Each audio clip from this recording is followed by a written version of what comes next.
The holidays are just around the corner, which usually means a bunch of carb-heavy side dishes to pair with our turkey, ham, and prime rib. Luckily, you don't have to give up your favorites like green bean casserole, stuffing, and other traditional side dishes because I'm going to share with you my must-make keto holiday sides that will please everyone, even the non-low carbers. First is a recipe that many of you have been begging for me to give you, green bean casserole. Of course, I'm going to start with the best part, the crispy fried onions. Add some thinly sliced onions to a bowl and sprinkle them with either a tablespoon of cornstarch or unflavored zero-carb protein powder. A quarter cup of pork panko and a teaspoon of salt. These are our binders to help them stick to the onions to make them crispy when they bake in the oven. They're going to bake at 425 degrees for around 20 to 30 minutes or until they're crispy and golden brown. Meanwhile, blanch a pound of trimmed green onions in a pot of boiling salted water for 1 to 2 minutes. So that we don't end up with sad-looking green beans that are kind of like a grayish brown color, drain the water and then immediately transfer them to an ice bath. This will help maintain that vibrant green color. Once the beans are cooled, you can drain them and set them aside while we work on our cream of mushroom. Add 12 ounces of quartered mushrooms to a skillet with melted butter and then season with salt and pepper. Let that cook for around 5 minutes or until the mushrooms start to release their moisture.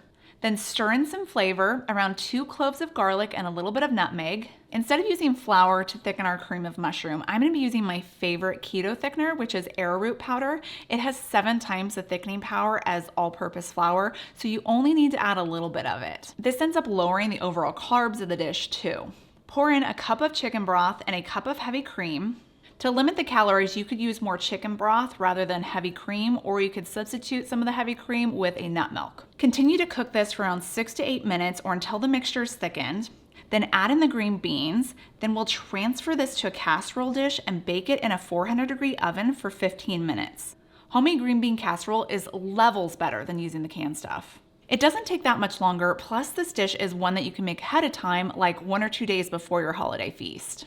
Besides green beans, Brussels sprouts also take center stage when it comes to vegetables highlighted at the holiday table. Although I'm not sure why, because it seems like most people hate Brussels sprouts. The only 2 ways that I can eat them is wrapped in bacon or covered in some sort of cheese sauce. First, let's go through that annoying task of slicing all 16 ounces of Brussels sprouts in half. Unless you were smart enough to purchase the bag that comes with pre-sliced Brussels. I was not so smart, but at least I can show you how to cut them in half. See, it's easy. The next task is to cook 4 strips of bacon because I'm going to do everything in my power to make these things taste good.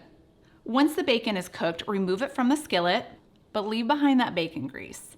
Add in a clove of minced garlic, and then one by one, layer down the Brussels sprouts face down. And this is probably a bad time to tell you, but you should have grabbed the largest skillet that you own. Otherwise, you're going to have to work in batches here. Because the goal is to get these crispy on that side while slightly steaming them, which is why I cover them. After they are crispy, which usually takes around 2 to 4 minutes, add the Brussels to a casserole dish and then pour in 1/2 cup of heavy cream, 1/2 cup of shredded cheddar cheese, okay, maybe a bit more shredded cheddar cheese, nothing wrong with a little bit more cheese, 1/2 cup of shredded Gruyere cheese, I think that's how you pronounce that. We are making comfort food. I didn't say anything about this being low calorie. For extra flavor, add in salt, a little bit of paprika, and some ground nutmeg.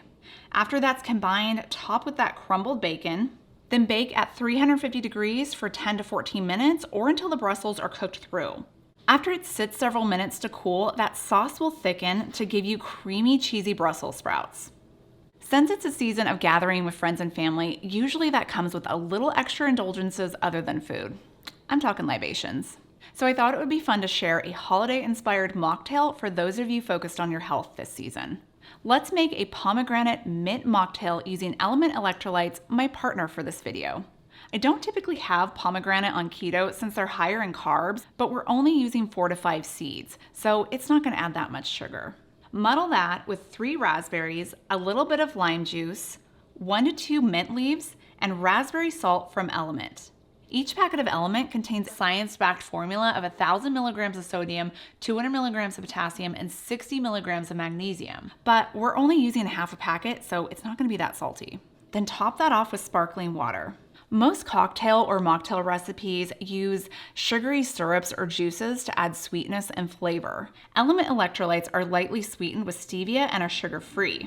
Now you can sip on something that tastes great, is going to help keep you hydrated over the cooler months, all without adding additional sugar. Right now, Element's offering my viewers a free sample pack with any order. It's a great way to try the different flavors they offer. Get yours at drinkelement.com/KetoFocus. And while you're there, check out the recipes on their website because they have a bunch of different ways to use their electrolytes, from drinks, sauces, treats. It's all at drinkelement.com/KetoFocus.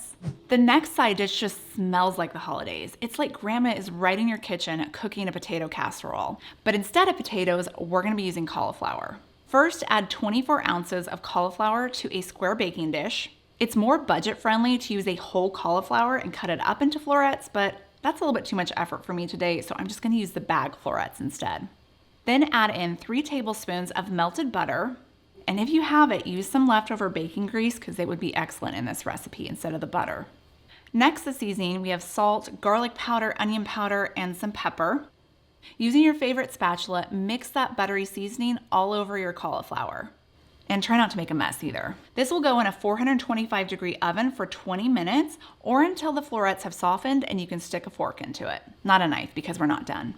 To a medium bowl, add in some heavy cream, a 1/4 cup of sour cream, 2 cups of shredded cheddar cheese, 2 ounces of cream cheese, 6 slices of bacon, that's all chopped up, and then a little bit of green onion. Mix that together until it's smooth and then spread this mixture over your roasted cauliflower. I like to sprinkle this with a little bit more cheddar cheese because I like to live dangerously. Then put this back in the oven for 5 to 10 minutes just until the cheese is melted. This casserole just smells like Thanksgiving.